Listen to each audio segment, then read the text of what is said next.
A'udzubillahi minasyaitonirrajim. Bismillahirrahmanirrahim. Assalamualaikum warahmatullahi wabarakatuh. InsyaAllah hari ini saya nak mulakanlah satu siri. Saya dah berhajat lama sebenarnya nak buat siri pengajian kitab fiqh al-fiqh al-manhaji. Fiqh, kitab tentang fiqh mazhab Syafi'i. Baik. Sebab apa saya pilih kitab ni? Sebab kitab ni menyatakan tentang fiqh mazhab Syafi'i. Bukan kebetulan ditakdirkan Malaysia, negara kita mengamalkan fiqh mazhab Syafi'i, dan ada certain tempat kita menggunakan keluasan dalam fiqh dengan menggunakan pandangan-pandangan mazhab yang lain. Saya nak tunjuk kitab fiqh yang digunakan, kitab Arab, mempunyai 3 jilid, Al-Fiqh Al-Manhaji, daripada 3 orang penulis, iaitu daripada Dr. Mustafa Al-Khin, Dr. Mustafa Al-Bugha, dan Ali Asy-Syarbaji, Syekh Ali Asy-Syarbaji. Baik.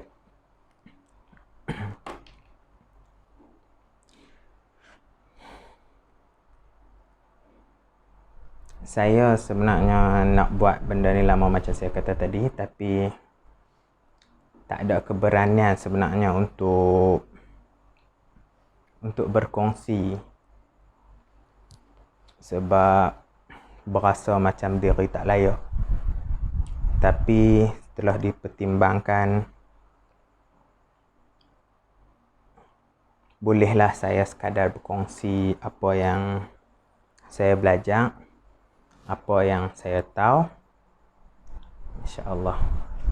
Pertama, kenapa saya pilih kitab ni?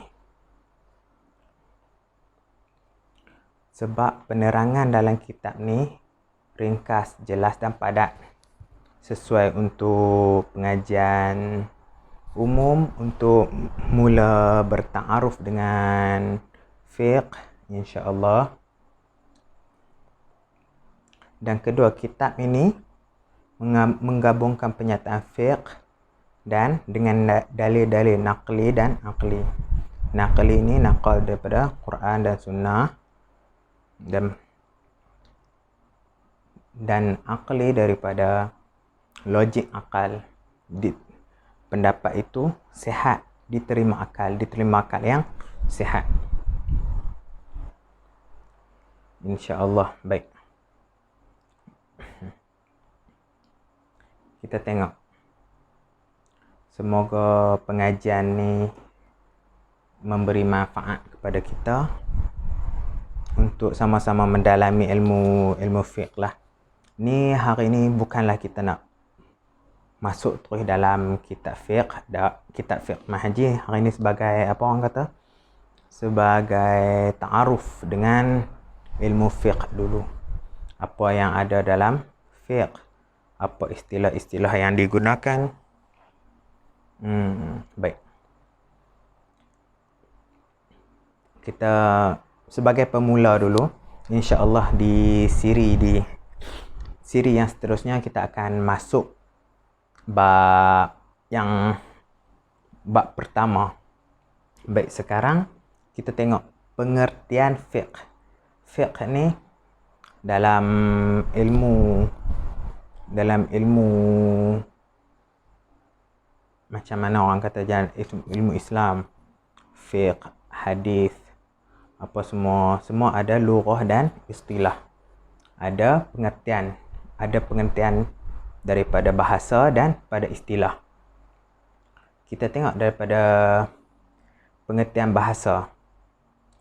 Pengertian bahasa bermaksud faham. Macam Nabi berdoa kepada Ibnu Abbas, Allahumma faqihhu fid din. Ya Allah, fahamkanlah dia tentang agama ataupun dalam agama. Jadi fiqh pada bahasa bererti faham. Baik. Dari segi istilah pula terbahagi kepada dua. Pertama, fiqh itu mengetahui hukum-hukum syarak yang berkaitan dengan segala perbuatan dan perkataan mukallaf berdasarkan kepada dalil-dalil terperinci, iaitu nas Al-Quran, As-Sunnah, Ijma' dan Ijtihad yang diambil daripada kedua-duanya. Ijma' dan Ijtihad ini diambil daripada pemahaman Al-Quran dan Sunnah. Baik. Sebagai contoh kita tengok. Niat solat. Niat ketika berwuduk. Niat ketika berwuduk adalah wajib berdasarkan apa? Berdasarkan hadis innamal a'malu binniyat. Setiap amalan itu adalah dengan niat. Jadi daripada dalil ni ulama-ulama kita simpulkan bahawa niat sebelum berwuduk adalah wajib. Baik. Ingat maksud pertama, mengetahui hukum-hukum syarak yang berkaitan dengan segala perbuatan dan perkataan mukallaf berdasarkan dalil-dalil terperinci. Yang itu pertama. Baik, yang kedua, pengertian fiqh. Yang kedua, istilahan bermaksud hukum syarak itu sendiri. Maksudnya apa? Hukum syarak itu sendirilah.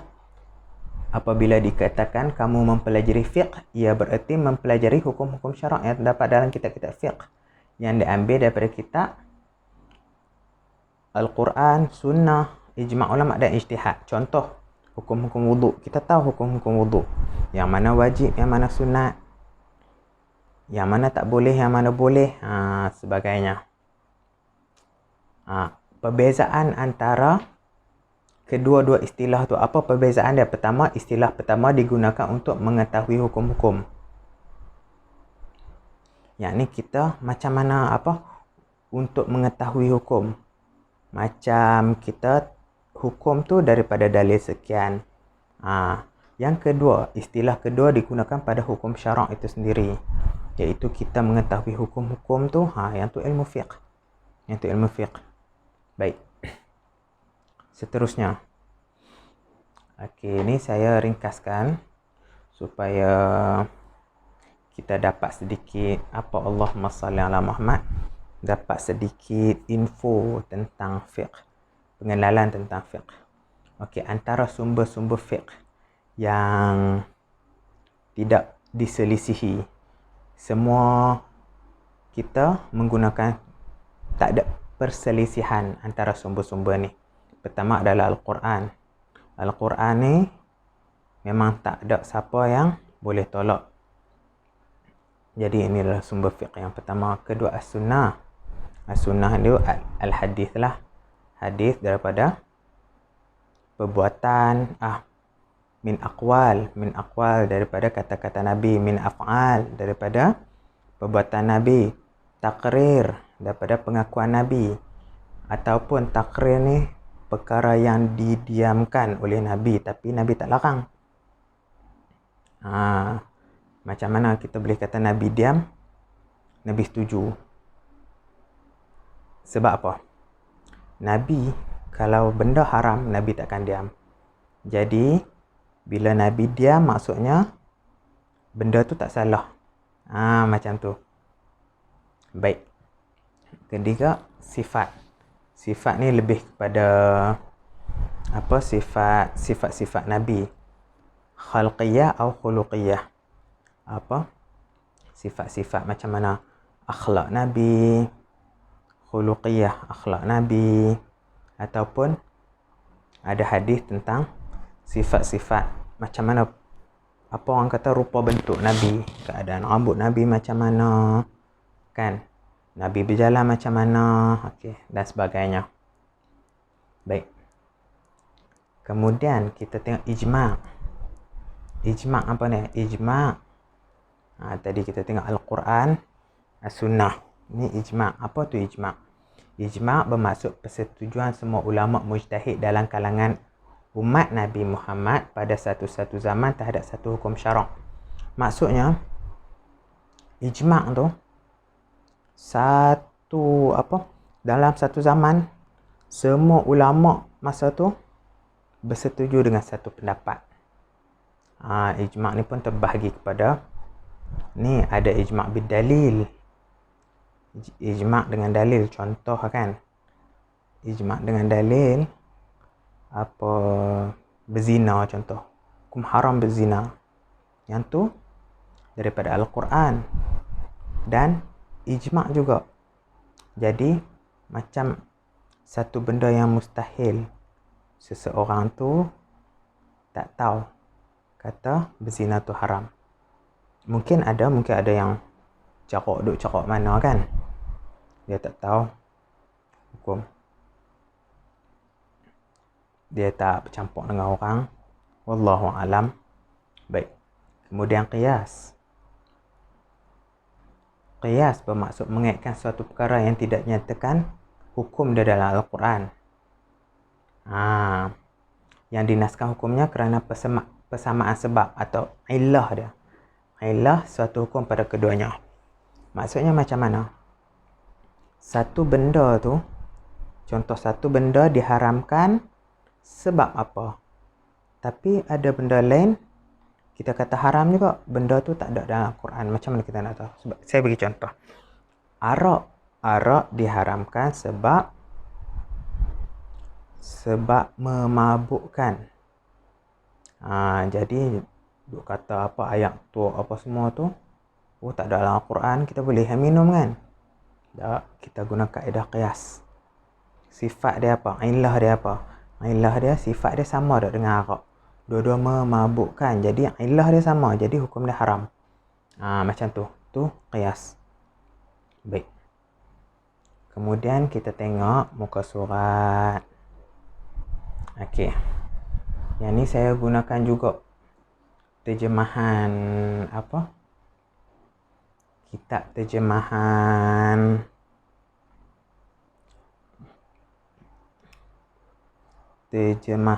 apa? Fiqh Manhaji daripada Jakim. Saya belum beli lagi kitab terjemahan dia. Saya gunakan kitab terjemahan supaya memudahkan untuk sahabat-sahabat rujuk lah. Untuk PDF terdapat jilid 1 dalam internet, boleh cari Fiqh Manhaji. Tapi jilid lain setakat ni saya cari tak ada lah. Tak apa, kita boleh try. InsyaAllah saya akan cuba beli kitab Fiqh Manhaji untuk bahasa Melayu, untuk sama-sama senang kita rujuk. Saya boleh habaq muka surat. Baik. Okey. Antara dalam fiqh ada istilah-istilah dia. Saya sentuh sikit lah istilah sebelum kita mula perbincangan tentang fiqh, tentang apa isi buku ni pada siri akan datang insya-Allah. Pertama, fardu.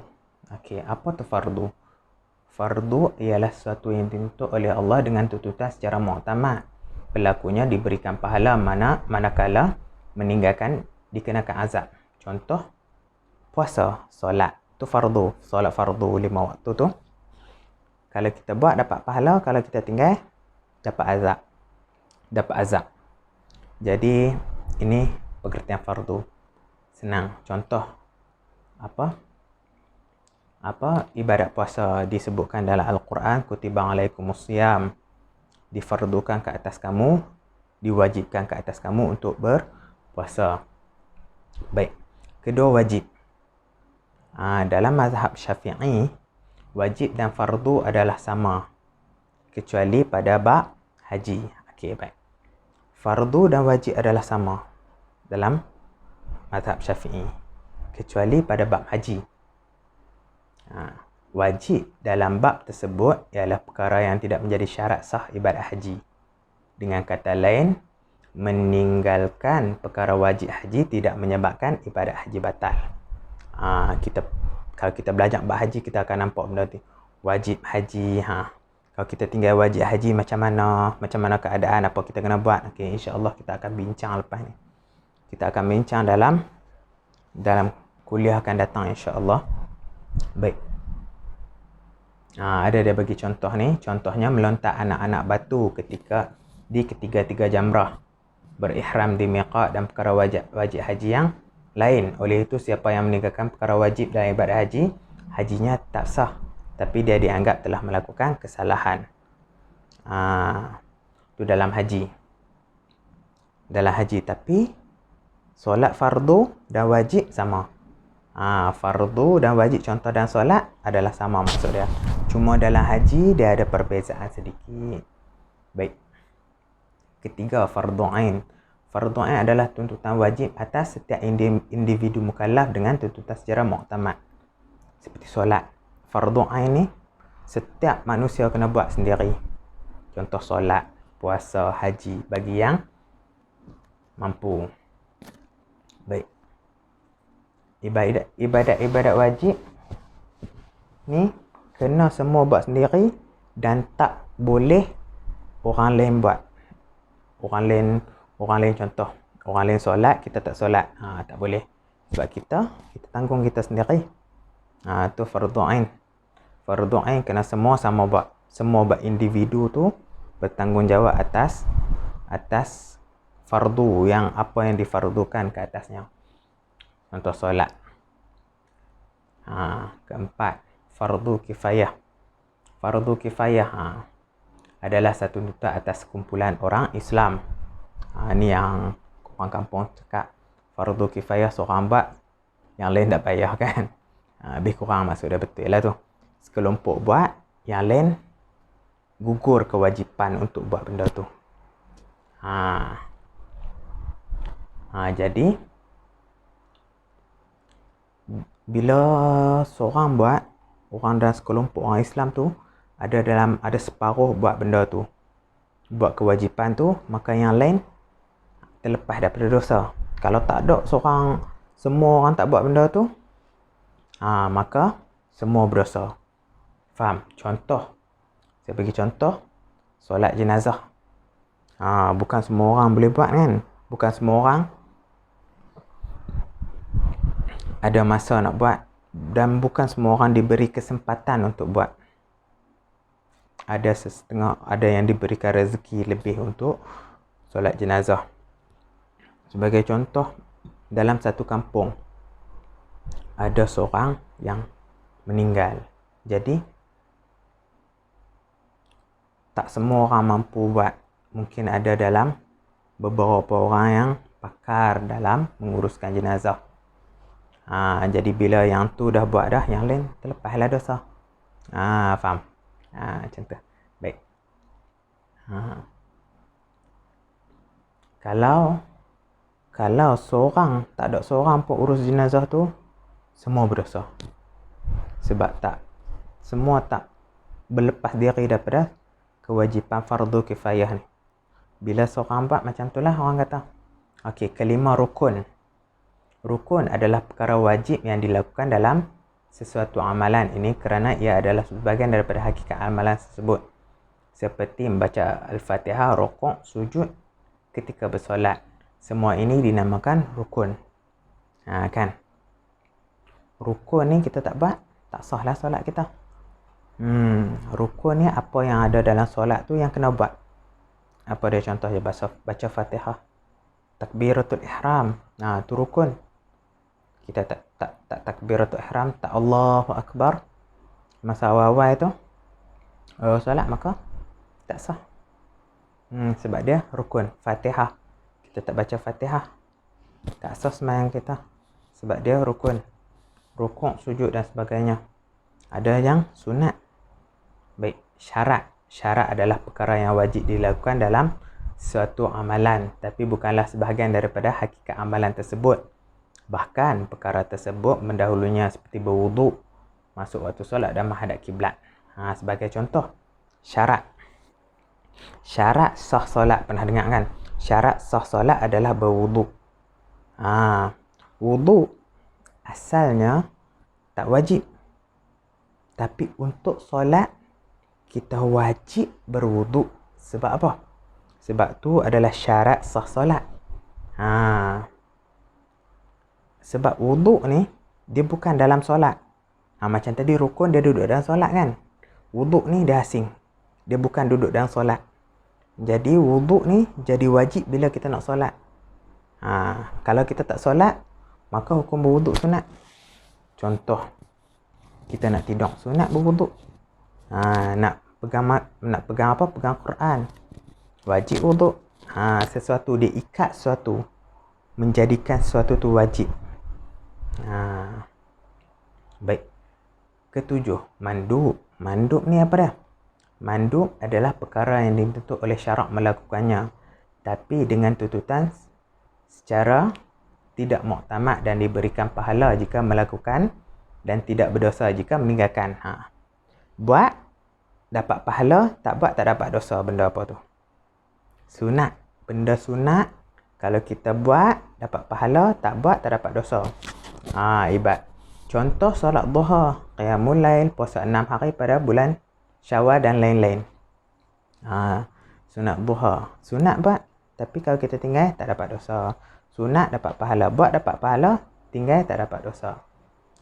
Mandub juga kita sebut sebagai sunat, mustahab, tatawwu', nafal.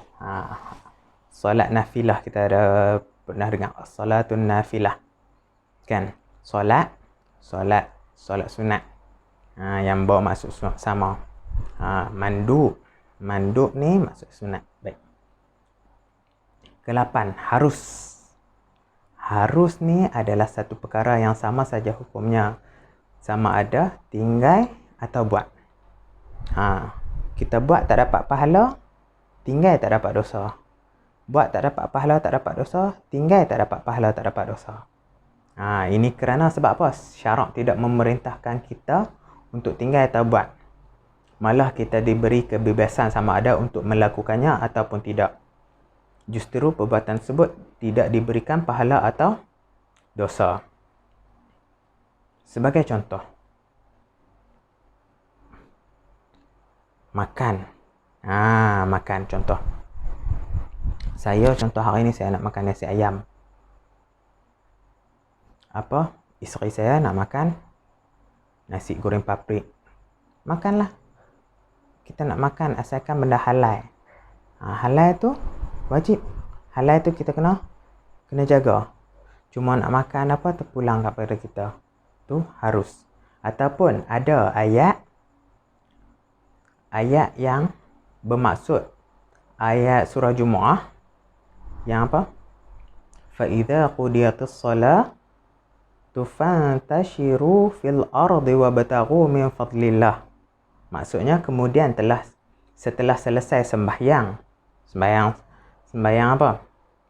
Sembahyang Jumaat, maka bertebarahlah kamu di muka bumi untuk menjalankan urusan masing-masing dan carilah apa yang kamu hajati dari limpah kurnia Allah. Ayat ini membawa maksud apa? Selepas solat Jumaat, nak bekerja selepas solat Jumaat adalah harus. Siapa yang ingin melakukannya adalah dibolehkan. Dan begitu juga sebaliknya. Contohlah kan, ada syarikat yang lepas sembahyang Jumaat kita cuti, kita balik rumah, tak apa. Ataupun ada syarikat lepas sembahyang Jumaat mai balik office, kita sambung kerja, tak apa juga. Benda tu mandub, urusan kita, insya-Allah. Baik. Ke-9, haram adalah perkara yang dituntut oleh syarak untuk tinggalkan. Kita tak boleh buat benda haram. Buat dapat dosa, tinggal dapat pahala. Tengok. Jangan seperti contoh larangan membunuh. Allah larang kita untuk membunuh. Contoh ayat Al-Quran, wala taqtulun nafsal lati harramallahu illa bil haqq. Jangan kamu membunuh diri seseorang manusia yang diharamkan oleh Allah kecuali dengan alasan yang benar. Alasan yang benar ni bukan atas kita lah, atas pemerintah. Baik. Jadi jangan, kita tak boleh buat benda-benda haram macam zina, ma'ruf dengan keharaman dia. Okey, contoh. Ataupun jangan makan harta orang lain. Harta orang lain ni jumpa tu bab lain. Tu bab luqatah, tak apa. Contoh kita mencuri. Wala ta'kulu amwalakum bainakum bil batil. Jangan makan, apa orang kata, jangan makan harta ataupun mengambil harta orang lain dengan jalan yang salah. Salah tu mencuri, memeras ugut, kan? Tak boleh. Ataupun makan harta anak yatim. Tak boleh macam tu. Baik. Ni makruh. Makruh terbahagi kepada dua. Makruh tahrim, makruh tanzih.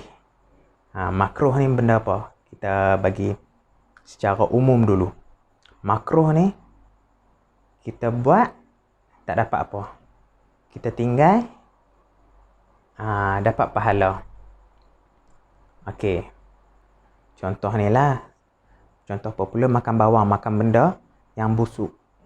Bawang ke, jerin ke, petai ke, bawang putih ke, kan? Lepas tu nak pergi semayang, kita makruh makan tu. Tak haram, tapi kalau kita tak makan dapat pahala, kan? Contoh kita, sebab apa makruh? Sebab berbau mengganggu orang. Kita makan pergi semayang ke masjid. Kita pun baca angin keluar kat mulut, bau kat orang sebelah. Tok Saruk kata orang, kita pun kalau orang balon petai ke apa, kan, kita pun tak seronok, kan? Macam tu lah. Macam tu. Baik. Makruh tahrim ni apa? Ia adalah perkara yang dituntut oleh syarak meninggalkannya secara muktamad, tetapi tahap tuntutan tersebut kurang daripada tuntutan meninggalkan yang haram dan diberikan pahala jika ditinggalkan semata-mata kerana mematuhi perintah Allah. Makruh tahrim ni dia tak sampai haram lagi, tapi hampir kepada haram. Dia tahrim. Dia akan diberi apa orang kata? Namun dikenakan balasan siksa jika melakukannya. Balasan tetap ada, cuma lebih ringan daripada melakukan perkara yang haram. Contoh, melakukan solat sunat mutlak ketika matahari terbit atau terbenam. Hukumnya adalah makruh tahrim. Ni antara kita tengok ada apa? Ketika apa? Solat ketika waktu-waktu yang diharamkan atau dimakruhkan untuk solat, ada beberapa waktu. Baik, makruh tanzih ialah perkara yang dituntut oleh syarak meninggalkannya secara tidak muktamad dan diberi pahala apabila ditinggal kerana mematuhi perintah Allah, namun tidak dikenakan balasan azab jika melakukannya. Macam itulah. Yang tadilah makruh tanzih tu yang saya bagi contoh tadi. Yang saya bagi contoh tadi, makan bawang semua tu. Tinggal dapat pahala, buat tak dapat dosa. Baik. Jadi kalau makruh ni apa? Afdal tinggal. Lebih baiknya tinggal. Baik, kan? Tapi petai sedap. Petai sedap. Berat, kan? Tak apalah. Makan-makan. Tapi jangan sampai mengganggu orang. Kita nak solat, jangan duk makan petai ke. Makan lepas solat tu. Biasalah, kan? Makruh maksudnya yang dibenci. Makruh. Karaha maksudnya yang bencilah, yang dibenci oleh apa? Dibenci oleh siapa? Dibenci oleh Allah dan Rasulullah. Baik. Okey, baik. Setakat ni je saya rasa untuk pengenalan fiqh. Baik. InsyaAllah nanti kita akan sambung untuk kitab Bahasa Melayu ni, terjemahan JAKIM ni. Kita akan sambung minggu depan, bukanlah minggu depan, untuk siri seterusnya dalam bab hukum bersuci. Kita akan masuk terus hukum bersuci nanti. Muka surat 125. Boleh download kalau siapa yang perlukan link, insya-Allah saya akan berikan. Insya-Allah boleh sama-sama download sambil rujuk ni, kita sambil dengar, kita boleh rujuk. Baik, insya-Allah setakat ni je saya rasa. Assalamualaikum warahmatullahi wabarakatuh.